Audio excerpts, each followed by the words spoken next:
Hello, good evening, everyone. Welcome to the Courtauld Research Forum. My name is Irene Brooke. I'm an associate lecturer here at the Courtauld, where I teach on the art of 15th and 16th century Venice. And before I introduce tonight's speaker, I just want to highlight some of our upcoming research forum events on the Renaissance. On the 28th of February, Marco Schenzani from the Scuola Normale Superiore di Pisa will be presenting his research on the important, though only really recently rediscovered North Italian sculptor Giovanni de Fondulis. And on March 15th, Chedi Gottardo and Guido Rebecchini will be leading a roundtable on Parmigianino with several renowned international scholars. And this will be in conjunction with the exhibition, The Art of Experiment, Parmigianino at the Courtauld, which Chedi and Guido have organized and which will open at the gallery on the 5th of March. Okay, so tonight we are incredibly lucky to be joined from Montreal by Crescinda Henry. Crescinda is currently an associate professor of art history at McGill University. Before joining the faculty there, she was an ACLS Mellon postdoctoral fellow at Yale University, and also a visiting assistant professor of Renaissance and Baroque history at Oberlin College. Her recent work has been supported by Velleïtati, where she was a fellow in 2016 to 2017, the Fonds de Recherche de Quebec, and also the Social Sciences and Humanities Research Council of Canada. Crescinda's research focuses on the relationship between art and recreation and festivity in Renaissance Italy, and she's published widely on this topic. I just want to mention a few projects that will be coming out later this year. She's recently co-authored an article with her colleague at McGill, Matteo Soranzo, exploring the humanist poet Giovanni Aurelio Agorello's interest in the visual arts. This is entitled Poetic Matters, Giovanni Aurelio Agorello, Materiality and the Visual Arts. This will come out in Word and Image. She's also written an essay on Venetian and Roman courtesans as art collectors and cultural brokers. This is entitled Courtesans as Collectors and Tastemakers in Renaissance Italy, and will be published in the volume When Michelangelo Was Modern, The Art Market and Collecting in Italy, 1450 to 1650, edited by Inge Riest and published by the Frick Collection. Finally, she's also co-edited a volume together with Tim Shepard entitled Music and Visual Culture in Renaissance Italy. And she has an essay in this entitled The Convergence of Sacred and Secular in Vittore Carpaccio's British Museum Concert. So tonight, Crescinda will be presenting material from her recently published book, Playful Pictures, Art, Leisure, and Entertainment in the Venetian Renaissance Home, which came out in December with Penn State University Press. Crescinda's book is an incredibly rich interdisciplinary study of the rise of secular painting in Venice in relation to theatrical and performative cultural practices in the city. And it really provides a thoroughly engaging and stimulating new view onto some of really the most widely written about works of the Venetian Renaissance, including, of course, the concert Champêtre, which will be the subject of tonight's talk. And before I hand over to Crescinda, I just want to say that we will have time for some questions at the end of her talk. You can send these to us in the chat, and when Crescinda's finished, I will read them out to her. But without further ado, over to you, Crescinda. Thank you so much. So it's wonderful to be here with you all today. I want to thank Irene Brooks so much for the invitation to be here, and even more for sharing her wonderful scholarship on Giulio Campagnola and Venetian landscape with me. It's been a wonderful exchange over this last year. So I'll get started. I've tried to make the talk to a length that will have good amount of time for questions afterwards, which I will look forward to. So the talk today places Titian's Concert Champêtre within the context of elite domestic leisure in early 16th century Venice that I explore in the book Irene mentioned, which I just got a physical copy of 2 days ago. So I'm happy about that. The book itself, the book's premise really, is that paintings offer an alternative space, or what Johann Huizinga called a playground or second world, where individuals could play with familiar stories and narratives, even their own identity and social position. So the talk today departs from the second chapter of the book, which examines early 16th century Venetian pictures, including book illustrations, prints, drawings, and paintings of musicians and musical gatherings among amateurs within the contexts of domestic sociability and private art collection. So in line with scholars such as Salvatore Settis, the chapter argues that in the homes of certain Venetians, who might be considered as a cultural avant-garde, novel forms of intellectual exchange, music making, theatrical performance, and collecting came to articulate a new mode of poetic self-fashioning and generational distinction on the part of young Venetian patrons and the virtuosi, or individuals of exceptional talent, learning, and skill, they patronized in the years around 1500. In today's talk, I will focus on the potential participation of just one painting within this broader phenomenon. So in his book on the young Titian, Paul Joannides sensibly hypothesizes that Titian's painting registers the elusive portrait likeness of its original patron, who to date remains unidentified, in the figure of the seated lutenist at the heart of the composition.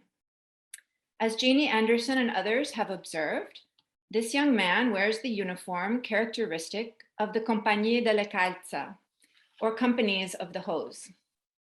These hyper-elite fraternal youth societies distinguished Venetian urban festive culture throughout the Renaissance, but they were particularly numerous and active in the late 15th and early 16th centuries.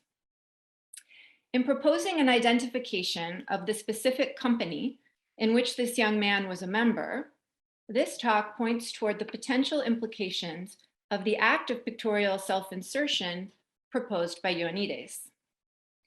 Following from Jonathan Unglaub's sensitive delineation of the values and ideals demonstrated by patrician youths during the critical early years of the War of the League of Cambrai between 1509 and 1511, in the book chapter, I examine the cultural pursuits of the Compagnie della calza and their social engagement with virtuosi through the pastoral mode, including visual artists, musicians, buffoni, and courtesans. The shepherd maschera, or persona, adopted by young patrician men and virtuosi alike, provided the ideal vehicle for a liberating poetic form of self-expression, steeped in classical literary and theatrical culture, which was enacted at banquets, parties, musical theater performances, and likely also in the more intimate context of the ridotto, an informal and habitual salon-like gathering in the home that began taking root in Venice in the years around 1500.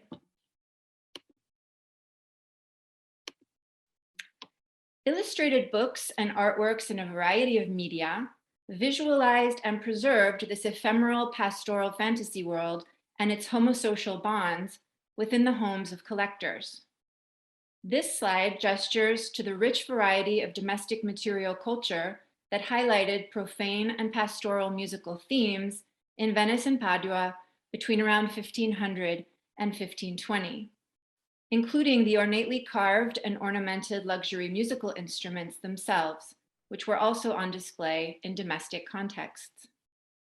The multifaceted material culture of music displayed in the studioli and camere, or studies and other semi-private chambers of Venetian homes, later coalesced in the single-purpose studi di musica, or music studies, documented in property inventories by the mid-16th century and later celebrated by Francesco Sansovino in his 1581 Venetian guidebook, Venetia città nobilissima.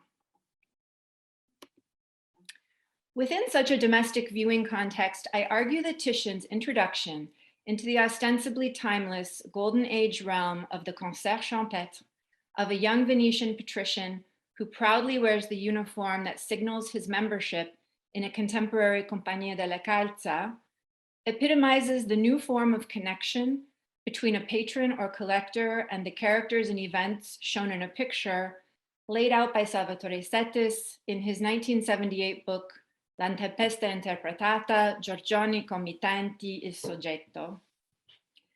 The seemingly anachronistic insertion of a real central protagonist into the pastoral fiction of the painting not only serves to commemorate an intimate act of pastoral self-fashioning on the part of the young Compagno playing the lute, who may very well have been the picture's patron, but also elevates and empowers the painter, who can so lushly visualize the musical performance of poetic song as an almost supernatural act of worlding, creating the green second world recently discussed by Jodie Cranston in her book on Venetian pastoral art. In this proposed system of pictorial logic, the seated patrician youth calls into imagined form the groves, springs, nymphs, and shepherds of an idyllic Arcadia resembling the rural Veneto through the sonorous sweetness and nostalgic desire of his lute song, thus blending past and present time and real and fictional characters, places, and events within a unified composition. However, it is only Titian's painterly skill and not the young man's fleeting lute song that can render this quasi-magical poetic act as both visible and enduring. The necessity of the painter's mediation evokes Leonardo da Vinci's theoretical musings on the paragone delle arti, or comparison of the arts, which he formulated and rehearsed at the Ducal Court of Milan in the 1490s. In his planned treatise on painting, in a provocatively titled section called How Music Should Be Called the Younger or Lesser Sister of Painting, Leonardo attributes to painting an eternal living presence and argues for its superiority over the ephemeral character of music. And to give the familiar quote, "But painting exceeds and reigns over music because it does not die immediately after its creation, as does unfortunate music. Instead, it remains in being and shows itself to you as something alive, when in fact it is only a surface." Titian's Concert Champêtre shares with such courtly debates the rhetorical aim to elevate painting as a form of visual poetry, whether over and above its sister art of music, as Leonardo does, and as Françoise Bardon has argued with regard to Titian's painting, or in synchronicity with it as a mutual and complementary art form. The latter interpretation, to my mind, is more in keeping with the dynamic cross-cultural art scene of early 16th century Venice, in which painters and printmakers traded on their musical and more rarely written poetic ability, as Irene Brooke has recently demonstrated with regard to Giulio Campagnola.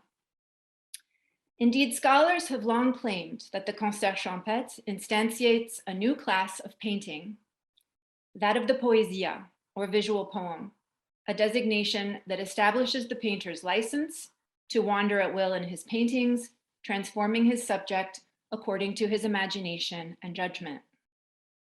Those poets and humanists active in Padua and Venice at this time who concerned themselves with the visual arts and their theorization, men such as Pietro Bembo, Pomponio Gaurico, and Giovanni Aurelio Augurello, confirm the need for artists to be familiar with literary texts, but also champion their independent poetic abilities and rights to creative freedom. In its juxtaposition of urban, rustic, and semi-divine figures, the Concert Champêtre exemplifies the ambitious type of experimentation with the boundaries of medium, genre, and the means and ends of pictorial communication that were characteristic of the first decade of the 16th century in Venice.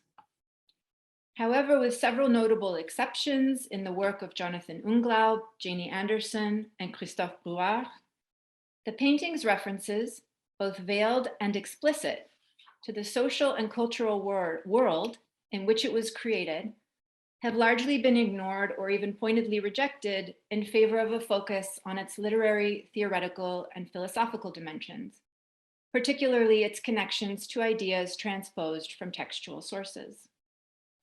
This has resulted in profound reflections on the painting's iconography and technical style, the relationship between painting and poetry in classical and Renaissance theoretical discourse, and the philosophical understanding of music and harmony in the years around 1500.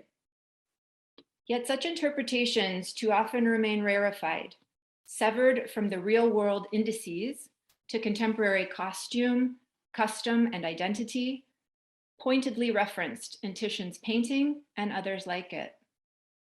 While not denying the ambitious poetic and theoretical dimensions of the painting, my reading seeks to correct the art historical effect of this distancing of art from the appearances, practices, and circumstances of real life when they are profoundly relevant to understanding crucial aspects of pictures. So let's begin with the Compagnie della Calza. Gentile Bellini, Vittore Carpaccio, and other artists included portrayals of company members in the narrative paintings they produced for the Venetian scuole in the 1490s, highlighting the prominent public position of these young men within the social and political fabric of Renaissance Venice. In the paintings, one can see that in addition to the hose, which might be striped or ornamented with pearls and gemstones, their dress featured bold contrasts of bright colors in sumptuous velvets and silks, flashes of cloth of gold and silver, and at least for some companies, their initials and emblem embroidered on the leg, sleeve, hood, or cap in gold or silver thread. Most conspicuously, in the meeting of the betrothed couple and departure of the pilgrims from 1495 from the Scuola di Sant'Orsola cycle, a detail of which you see on the screen, Carpaccio depicts a seated young man, identifiable as a compagno by the elaborate garden emblem and initials SA, or Societas Amicorum, or Friendship Society, embroidered on his left sleeve and hose leg. Positioned in the foreground at the exact center of the composition and isolated from the narrative action to either side, he holds a curling cartellino containing the dedicatory inscription for the whole pictorial cycle. Standing to his proper right is a member of another company, whose red cap also features a complex, but to this date illegible impresa in gold. Based on the garden emblem, one or both of the young men were previously held to be members of the Giardinieri, or Gardeners' Company. However, this company formed only in 1512, so the identification remains problematic, as Matteo Cassini has recently pointed out. As Cesare Vecellio explains in his costume book, Degli abiti antichi e moderni diverse parti del mondo, published in Venice in 1590, in addition to these corporate colors and signs, the young men of the Compagnie delle Calza, quote, made their own particular thoughts known through an ingenious impresa, more or less according to the disposition of their soul, which might also be embroidered on their company costumes with pearls, jewels, and metallic thread. Thus, the colorful, ornamented costumes of the Compagnie performed not only as an eye-catching form of group identification and social distinction, but also crucially as vehicles for expressing the ethical and aesthetic values and aspirations of the brotherhoods and their individual members. Participation in these highly selective and ephemeral friendship societies was a point of great pride and signaled an important step toward the public recognition of patrician adulthood in Venice, with the young men typically joining between the ages of 17 and 22 years of age. The companies were most active during the first years, or typically for up to a decade after their founding,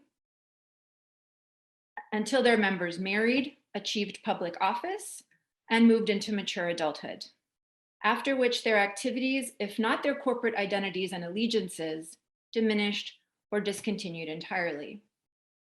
The society's membership drew from the most illustrious, politically important, and wealthy Venetian families, the so-called primi, or first rank, including the sons of military captains, doges, and procurators of San Marco, along with a handful of strategically selected invitees from the mainland nobility. The first documented activity of a named company appears only in 1442. However, the origins of the Compagnie delle Calza date back to at least the 14th century, and they achieved their highest level of visibility and social impact from the 1490s to the 1540s. During this heyday, the companies furnished a range of public festive and theatrical events in Venice, as well as more exclusive, although often not entirely private, domestic banquets, parties, and entertainments in their urban palaces and suburban villas and pleasure houses, which could be located at the outer periphery of the city on the islands of Giudecca, Murano, and the Lido, or on the terraferma, or Italian mainland. Writing in the 19th century, Ermolao Paoletti succinctly summarized the raison d'être in the Compagnie. Quote, with license from the Council of Ten and with supervision by the magistrate of the Provveditori di Comune, the purpose of their members was to exercise the reciprocal exchange of offices of friendship and to find recreation with honorable pastimes and pleasant entertainments. With a mandate to serve and delight each other, entertain the public, and fete visiting dignitaries in a virtuous and noble manner through musical and theatrical performances, parades, boat races, banquets, and masked balls, among other spectacles, the companies were major drivers of the modern, secular, and vernacular artistic culture that emerged in Venice around 1500. They achieved this through their well-known patronage of buffoni and theatrical impresarios, such as Francesco de' Nobili and Ruzzante, as well as their less well-understood patronage of musicians, poets, artists, courtesans, and other virtuosi. Crucially, as Matteo Cassini has amply demonstrated, the Compagnie were also arbiters of a pronounced late chivalric courtly style of social differentiation and personal comportment, and in that guise practice conspicuously foreign forms of leisure and entertainment, such as jousts, horseback parades, and falconry. The patrician diarist Girolamo Priuli castigates the young men's penchant for idle recreational pursuits, including their sponsorship of momarie and comedies and their participation as actors in performances. He also demonizes their, quote, lascivious refinements of jewelry, perfume, and tight and revealing low-cut garments, which flew in the face of the sobriety and dignity attributed to the long, simple togas traditionally worn by patrician men. Priuli saw the young men's excesses as anti-republican and as a colossal waste of the energy and capital needed for the Venetian war effort from 1509, claiming that, quote, by the power of money, these youths turned from men into women, which was not considered a compliment at the time. This image of an indulgent, feminized aristocracy, ill-prepared for war, finds earlier parallel in Niccolò Machiavelli's Histories of Florence, in which the author rails against the consequences of sustained peace on Florentine aristocratic youths, influenced by decadent Milanese courtiers. In Venice, the gerontocratic Council of Ten released a steady stream of laws, condemning in the manner of Priuli the ornate and revealing character of their clothing as effeminate and tempting of divine indignation, or attempting to prevent women who were not the wives of members and who were in fact prostitutes and courtesans from attending their parties.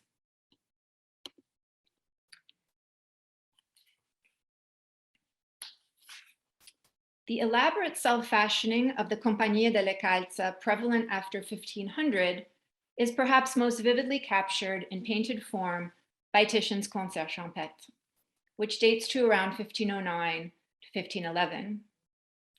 Generally recognized as a pastoral allegory of poetic creation set in an imaginary Arcadian landscape evocative of the Venetian mainland, the painting also figures a dramatic instance of self-expression grounded in the fashionable pastime of amateur domestic music making. The painting revolves around the figure of the young Venetian patrician seated near the center in the foreground of the composition, strumming a chord on his lute. As the ostensible poetic creator of the pastoral world he temporarily inhabits, he is the only member of the ensemble to actively play his musical instrument. It has been noted many times that this scenario recalls the major Renaissance pastoral work in the vernacular, Jacopo Zanazzaro's Arcadia, which was first published in Venice in a pirated edition in 1502 and again in 1504, which follows the journey of an urban nobleman into the fictional woods of Arcadia. He enters this literary otherworld, quote, not as a rustic shepherd, but as a most cultivated youth, although unknown, and a pilgrim or exile of love.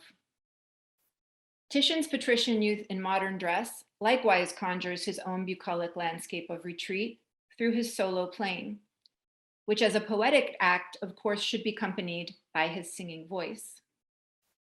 His female companions, the two semi-nude nymphs who are the spirits of the landscape, could represent the subject of veneration in his love song, as they so often do in the shepherd songs of classical and Renaissance pastoral verse. As David Rosand has argued, they may also act as muses who inspire his playing and as participants in the imaginary musical ensemble, with one pouring water into a fountain as the sacred source, and the other poised to play her rustic wooden pipe. The sonic contrast between water as it pours into a basin and man-made lute music recalls Theocritus's first idyll, in which the song of the shepherd Dirces competes with the splashing sound of a stream tumbling over rocks in a contest of ars versus natura.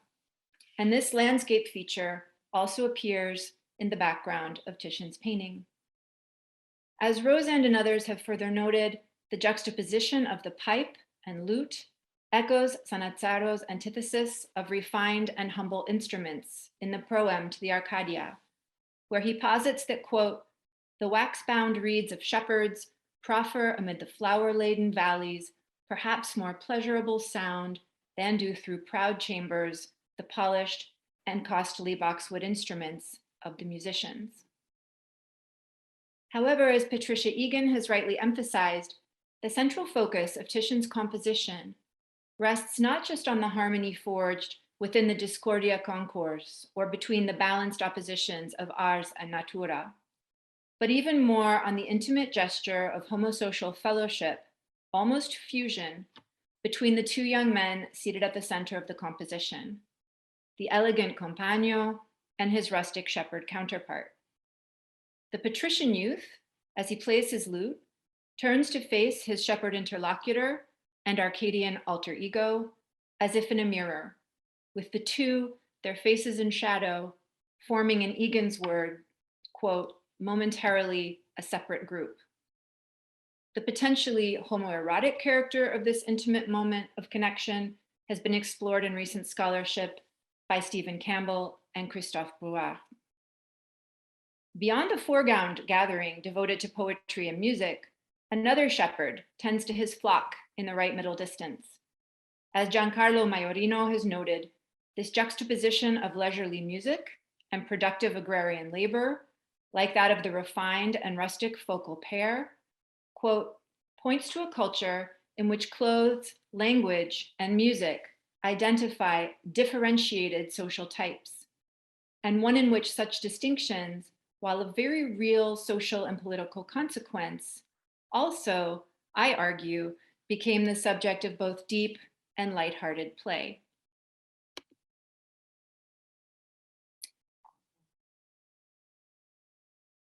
As I mentioned at the outset of the talk, the fashionable young lutenist is readily identifiable as a contemporary urban interloper in Arcadia by his luxurious Compagnie della Calza uniform, the unique color combination of which almost certainly identifies him as a member of the Fausti, meaning in English, the happy or fortunate ones. As described by the patrician chronicler Marin Sanudo, the Fausti, along with two other companies founded in the first decade of the 16th century, the Eterni and Immortali, donned uniforms that included a soft, oversized French-style beret with flaps that could be tied up with ribbon, sometimes with the further ornament of a jeweled hat pin, a distinctive calf-length mantle or tabard with copious attached sleeves, and hose patterned alla divisa, a combination in which one leg was divided vertically in two separate colors, with the other leg in a third solid color. The unique color pattern chosen distinguished the costume of one company from that of the others.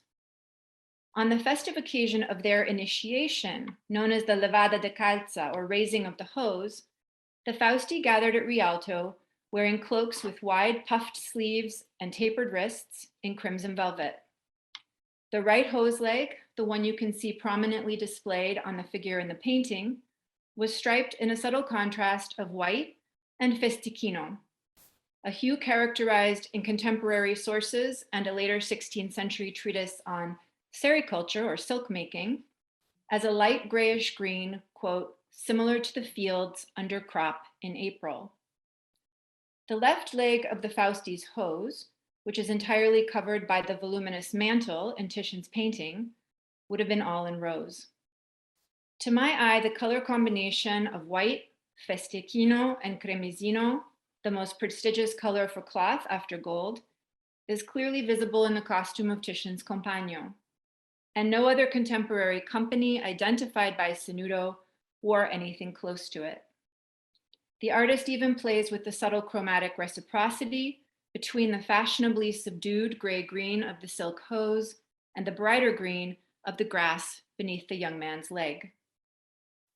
Senuto's accounts and Titian's painting also indicate a shift in taste, that companies founded after 1500 eschewed the elaborate ornamentation of earlier uniforms, including corporate and individual imprese like those visible in Carpaccio's narrative paintings of the 1490s.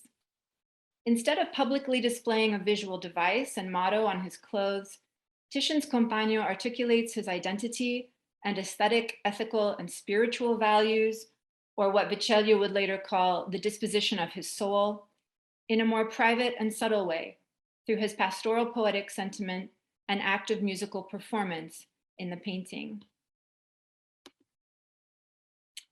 As Maiorino further notes, more commonly in the Italian Renaissance, quote, pastoral verses deal with an elite disguised under the tattered clothes of shepherds, whereas Titian's protagonist appears conspicuously and emphatically as his modern, luxurious, and socially imbricated self, distinguished by the material trappings of his political privilege and proudly displaying his membership in an elite brotherhood that fostered homosocial networks, celebrated in terms of ideal friendship.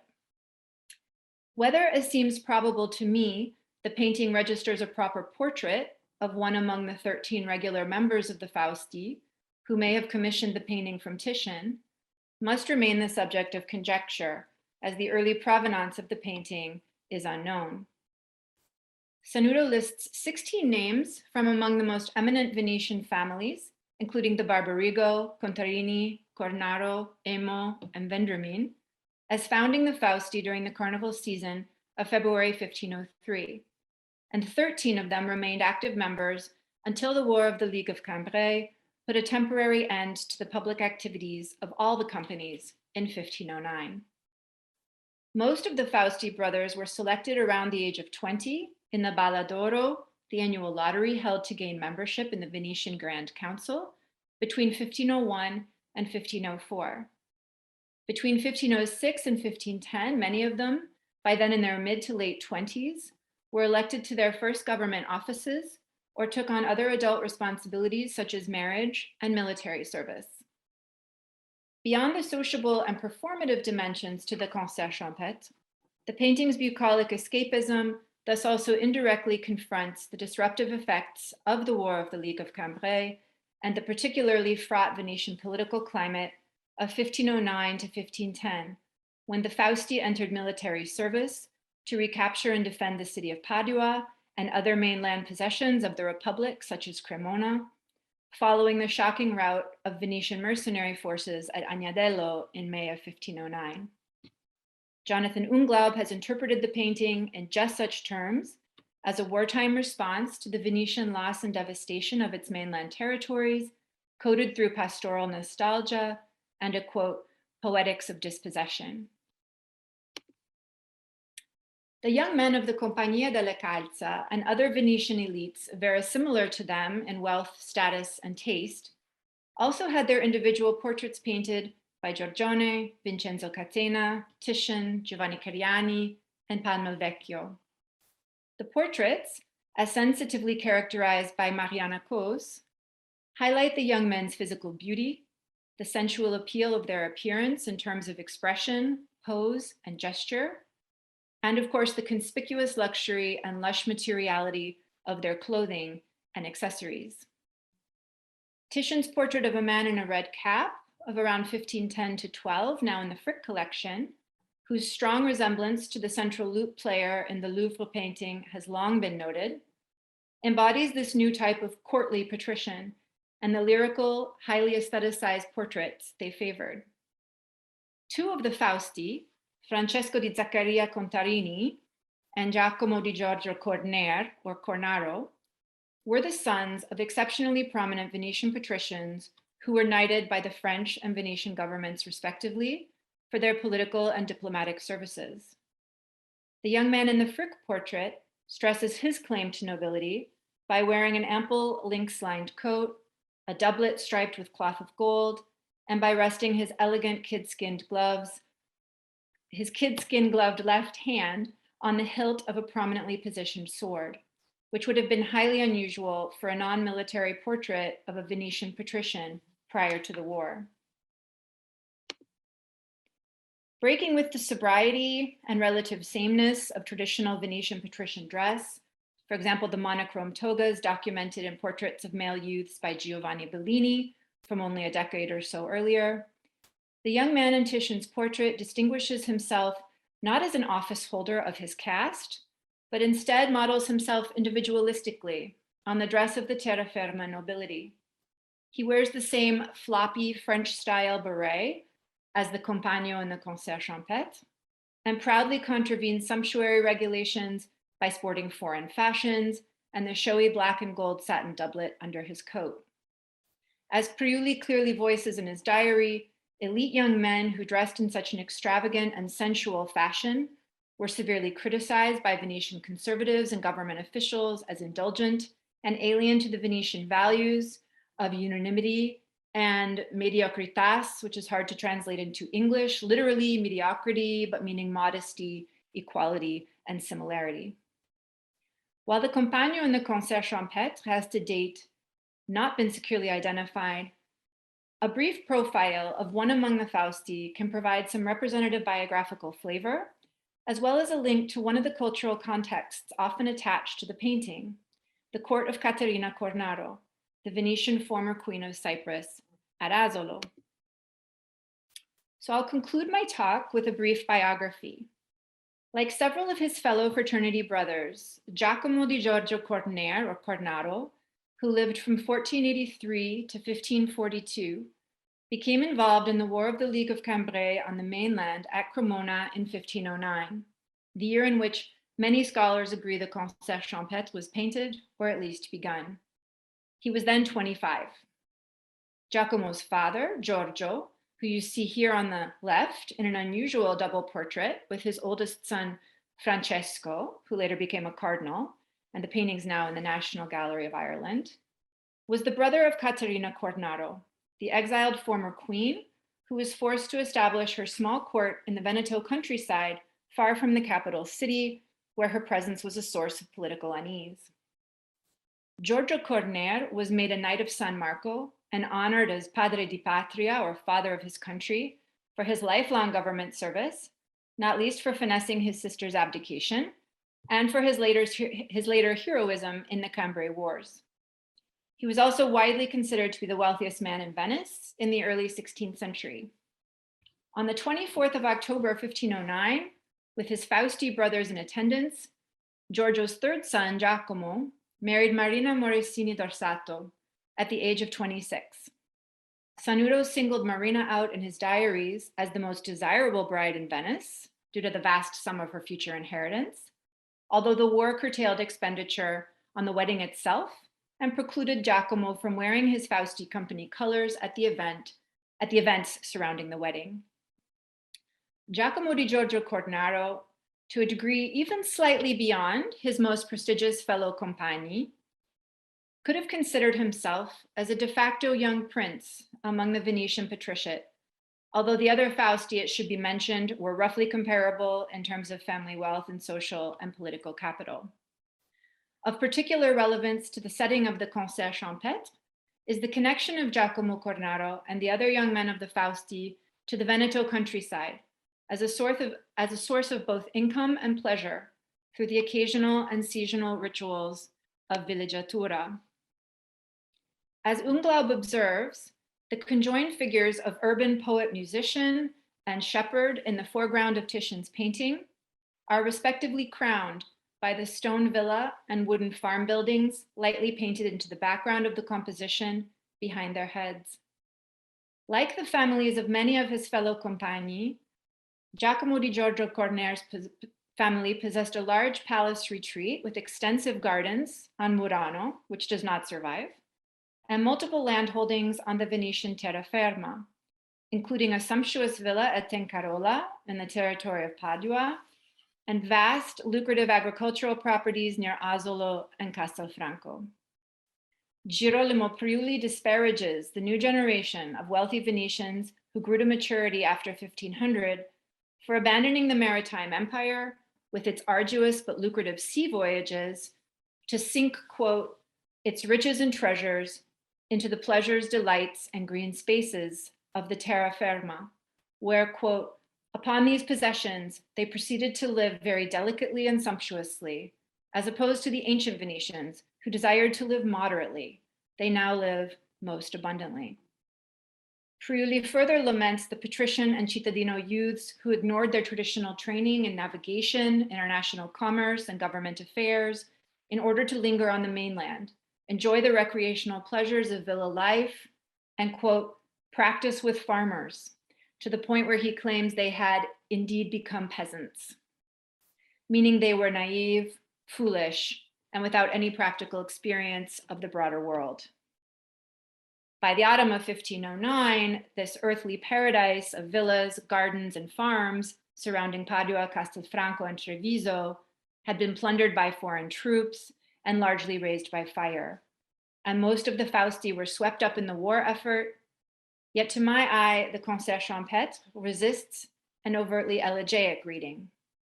Once the worst period of the war had passed in 1511, and conditions on the Venetian terraferma, at least in the areas closer to the capital, had temporarily stabilized, the Compagnie della Calza resumed their regular festive activities with the carnival season of 1512.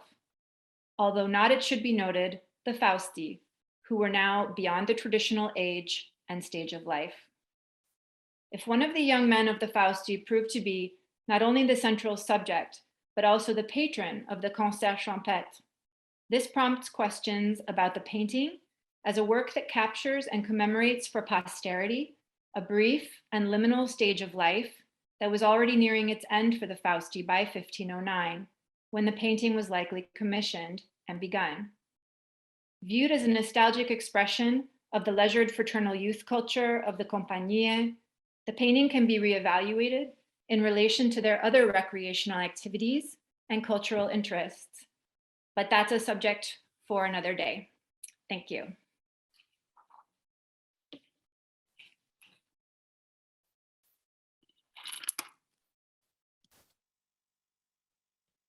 Thank you so much, Crescenda, for that really fascinating talk, which I think does sort of help us look at this picture in a new way, and in terms of really look at it in terms of the sort of contemporary social circumstances. Now, we do have a few questions coming in. Well, first, from my colleague Scott Nethersole at the Courtauld, I will read out his question. So he says, thank you, Crescenda. How much does your interpretation depend on the well-dressed youth in Titian's painting being identifiable to an early 16th century viewer? Or is it enough that the viewer registered a contemporary figure, even if he was unknown to them? Interesting. So implying that this wouldn't have been on view maybe in the house of the person who commissioned it? So, I'm wondering. Yeah, so the context that I would place this in historically is very much the context of the young man who commissioned it and in whose home it would hang. the context of the people seeing it being his intimates, his friends, his fellow Compagnie members, his fellow Compagnie members, his family, servants, etc. A sort of, semi-private domestic viewing context. But having said that, it's not just in paintings by Carpaccio and Bellini and Titian where the Compagnie appear. There were probably either one or two figures painted on the exterior facade of the Fondacote Tedeschi, the German Merchants Guild, which I cut that paragraph out of the talk just to keep it a bit shorter. So they were publicly visible in a non-ephemeral way, but they were hugely visible in an ephemeral way. They were out and about constantly during Carnival, the Feast of the Senza. They were required by the statutes of their individual companies to wear their striped hose as long as the companies were active. Even if they didn't have to wear every aspect of the uniform, they had to be identifiable publicly. So they were highly visible, and they were stipulated to be so by the statutes of their companies.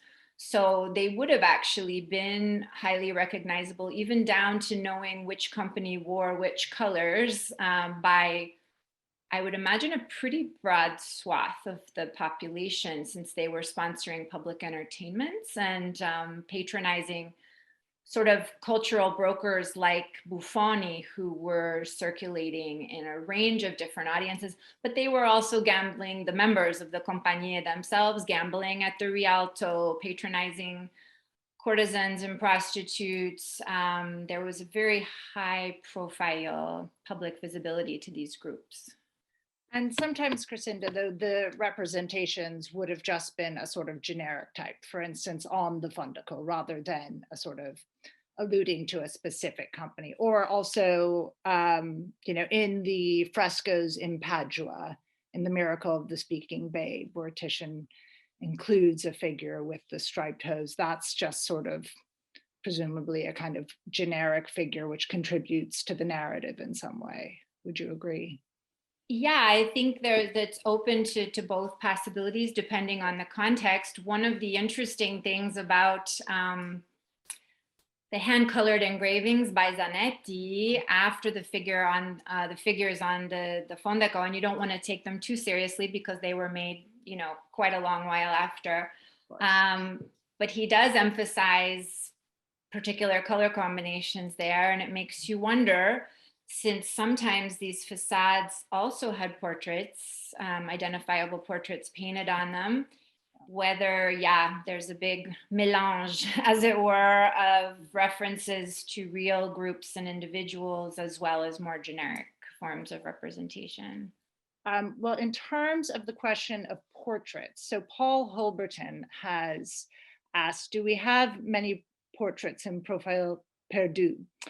Not a natural choice to obtain recognition. And I wanted to just ask, along sort of side that, if I remember correctly from the infrared images that were taken at the time of the Washington exhibition, did it look like originally the face was sort of completely concealed, and then the artist changed his mind and showed a bit more profile?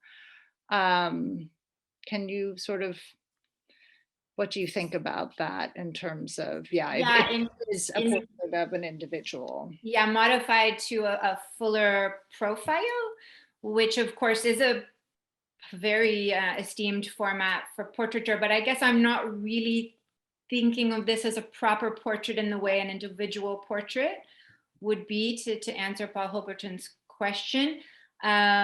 So if you think of these viewing contexts, often, narrative paintings, cabinet pictures are hanging near, of course, actual portraits of the owner of the collection, often by the same or a similar artist, right? That little sort of cadre of artists I mentioned earlier are often painting for this particular group of patrons. So I wouldn't necessarily have argued that this was meant to be recognizable for posterity in the way that we think of proper portraits needing to be, where they're so motivated by their afterlife, like by the afterlife of the individual once they're deceased, and a need for kind of clarity.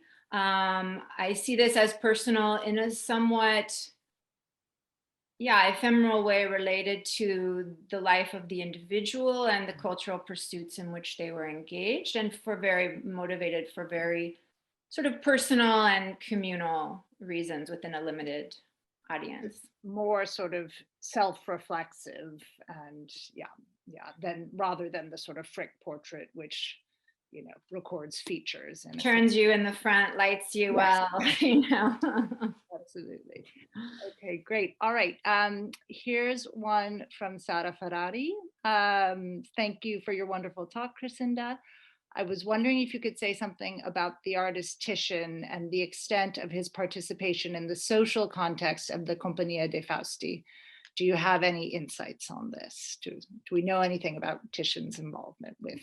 Yeah, so there's a wonderful younger Italian scholar who, unfortunately, his name is escaping me right now, who wrote a very long piece, I believe in Studi Veneziani, on the sort of individual members of the Fausti and patronage of different artists with which they could be associated.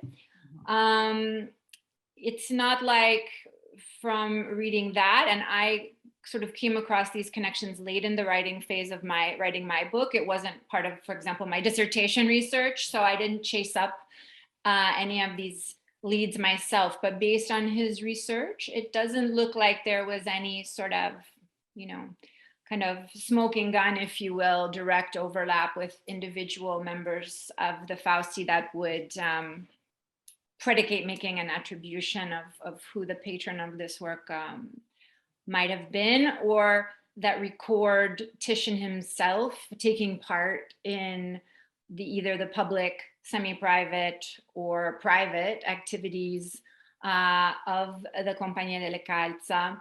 In my book, I talk a bit more about other associates of Titian's, like Girolamo Barbarigo, who was a great patron of music. I sort of set it in a broader milieu beyond just the Compagnie della Calza.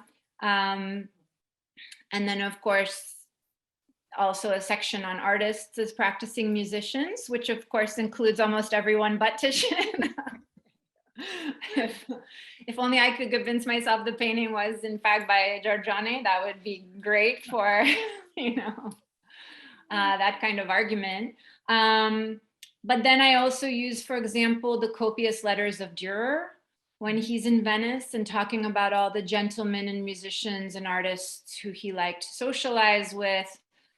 So there's sort of multiple ways that I try to recreate these social contexts, the ridotto of Gabriele Vendramin, for example, other ways as well. But no, they're all speculative. None of them are placing Titian at a particular event, or, like later when we have Vasari designing stage sets for a particular compagnie, we don't have that kind of evidence. Information, yeah.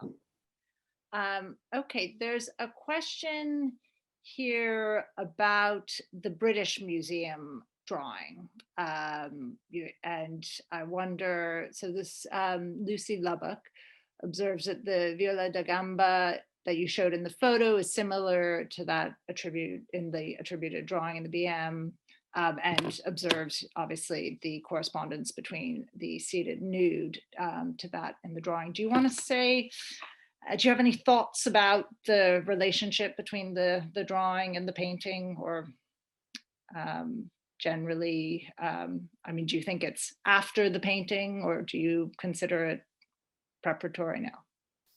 No, preparatory, no. After, yeah. Mm-hmm. No. Okay. But trying to trace, a little bit, you can do it with Michiel, like where you can start to see this sort of loose network of collectors and patrons where they're trading drawings, trading copies of works, trading originals of works for copies of work, this kind of you can start to trace a sort of practice in which you can have conceivable to have drawings after paintings rather than preparatory for them in this kind of context. And that's something I'm very interested in, is trying to retrace that kind of access that artists had to different collections and the different media that certain imagery moved across, like the kind of thing that people do a lot with Mantegna studies now, whether that would be possible a bit more for Venetian art as well. And what do you think about the two sort of, the juxtaposition between the two figures in the drawing, and one possibly being done later or probably being done at a different time than the nude? Do you have any? Oh, I haven't. I need to think more about the drawing. I think, yeah. But I agree. I mean, I think it's definitely after.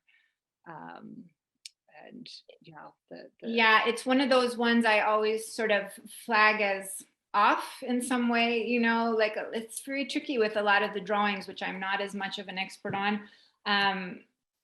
And yeah, I get the idea that it's later. I'm not sure.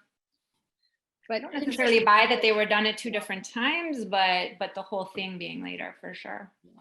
Yeah. Interesting that artists had access to, a work that obviously was a very private, personal work for the patron. But I mean, very private. I think I'm trying to be careful to talk about domestic rather than private, because these were not such private environments, even bedrooms, studies. People always talk about the sort of hermetically sealed monastic model of a study. Yeah. But these were well trafficked by not a limited number of individuals who shared the same tastes and cultural activities.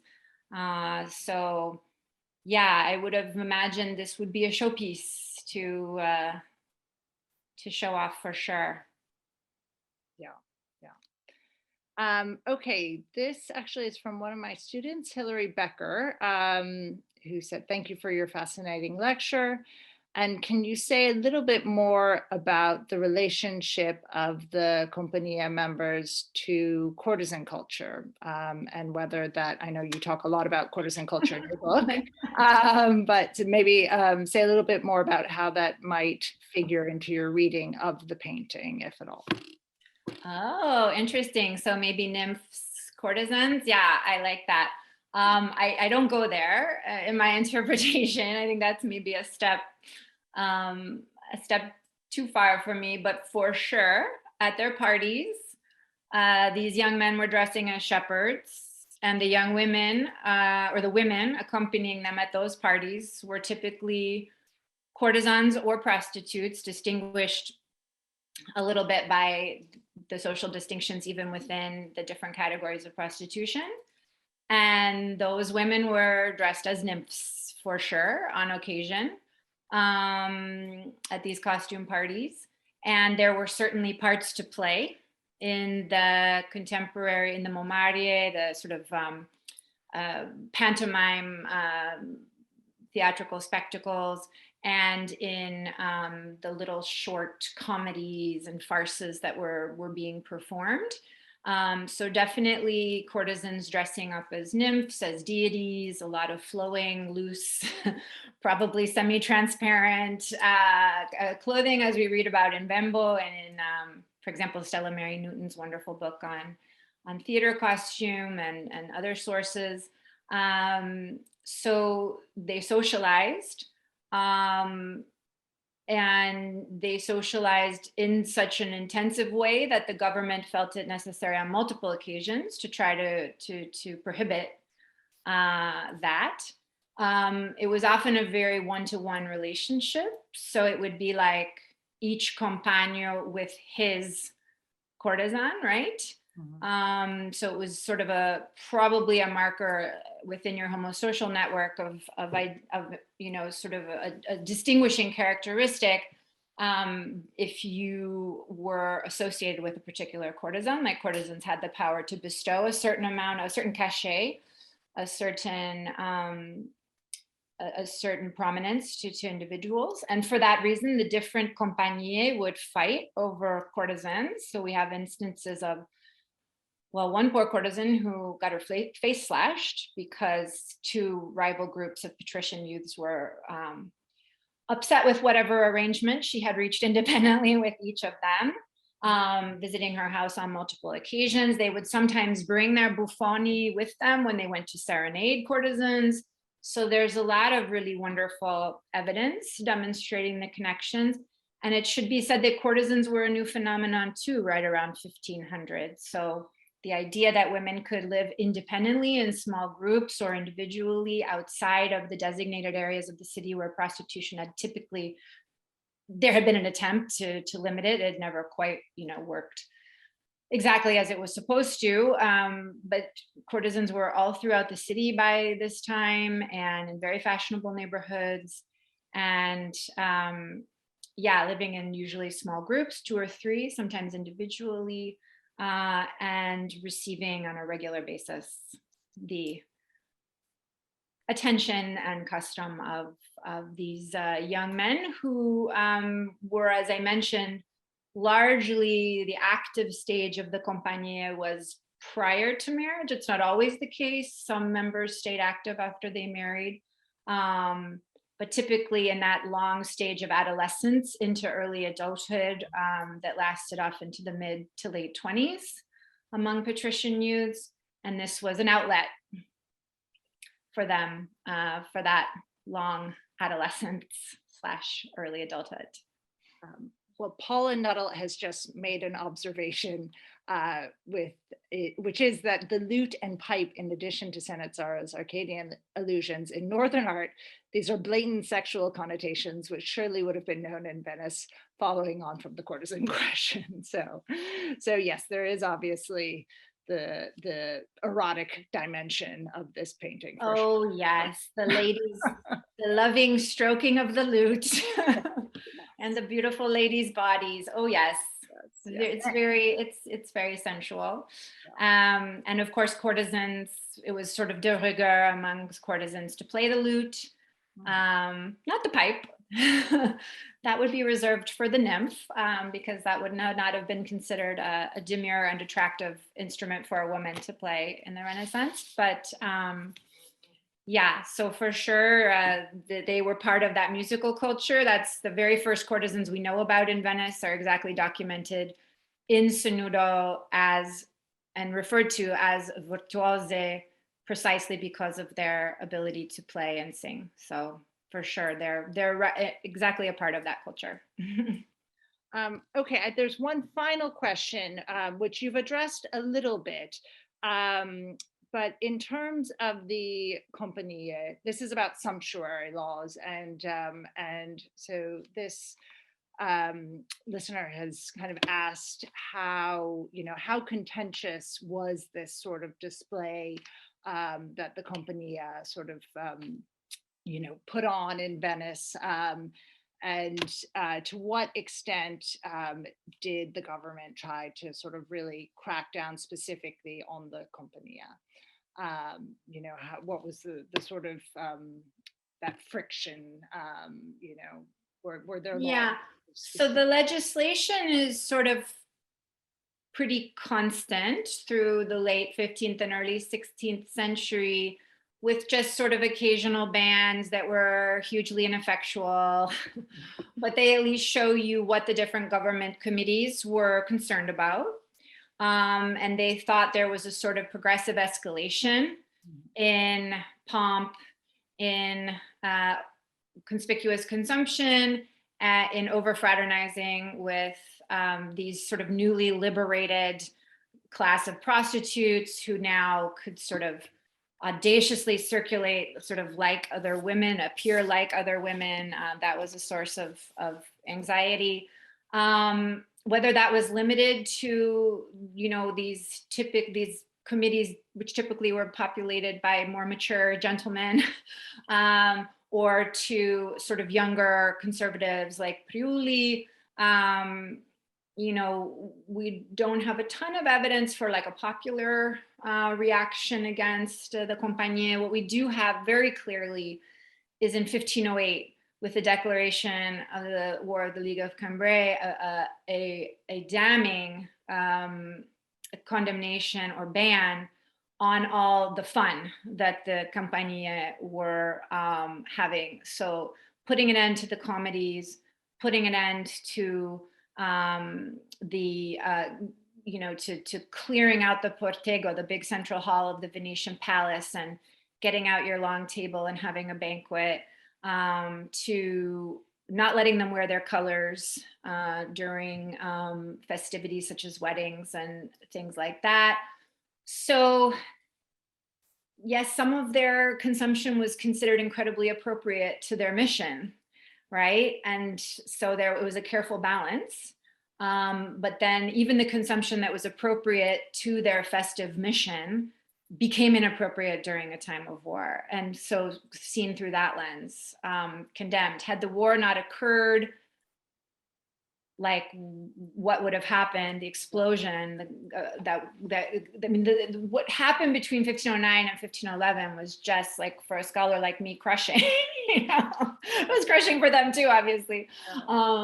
In much more serious ways than their fun getting stopped. But the sort of pastoral culture in particular was just really snowballing into this from ancient texts and translated texts from Mantua and elsewhere into a proper Venetian modern kind of secular vernacular literary production, and that really got stymied there for a few years, but then it took right back up again after 15. Do you feel that it changes at all after the war, the sort of approach to the pastoral?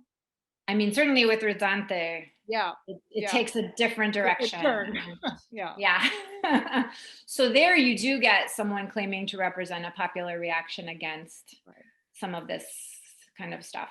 And against others like, the students in Padua who were some of the same guys, Yeah. Okay, well, Crescenda, I think you've earned a drink, or at least a cup of tea, given that you're in Montreal. Thank you so much. That really was fascinating and incredibly rich and enjoyable paper. And I think everyone enjoyed it. And I hope you do at some point come and see us in London. I would love to. Thank you so much. That was great.